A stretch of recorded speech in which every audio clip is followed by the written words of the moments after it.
तन मन में तू कख पन में तू,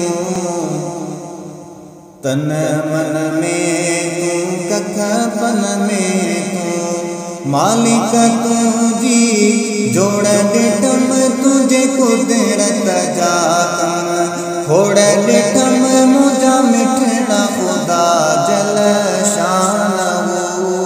तन मन में तू कख पन में तू, तन मन में तू कख पन में तू, मालिक तुझी जोड़ डिठम तुझे कुदरत जा कम, खोड़ डिठम मुझा मिठड़ा खुदा जल शान हो। साग्यो ॾींहुं दिहाड़ो वांदई, कहीं वट रोज वैराड़ो वांदई। साग्यो ॾींहुं दिहाड़ो वांदई, कहीं वट रोज वैराड़ो वांदई। कहीं वट में जूं मोड़ डिठम तुझे कुदरत जा कम, खोड़ डिठम मुझा मिठड़ा खुदा जल शान हो। केत वीचारा गेड़ निगारो, कंहिंजे कुतने बुलटा कने आदो। केत वीचारा गेड़ निगारो, कंहिंजे कुतने बुलटा कने आदो। रगड़ मानियो बोड़ डिठम तुझे कुदरत जा कम, खोड़ डिठम मुझा मिठड़ा खुदा जल शान हो। तन मन में तू कख पन में तू, मस्त डिठम पंज ख्याल में हर को, तेज चुरे तो जहान जो चरखो।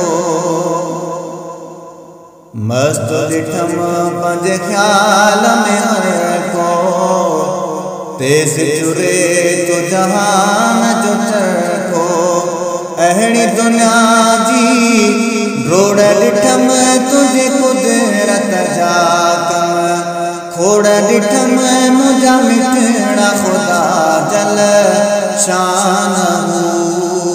तन मन में तू कख पन में तू, कोई दये सरवात कोहीणो, केत भनी कन कख बिन बीणो। कोई दहे सरवात कोहीणो, केत भनी कन कख बिन बीणो।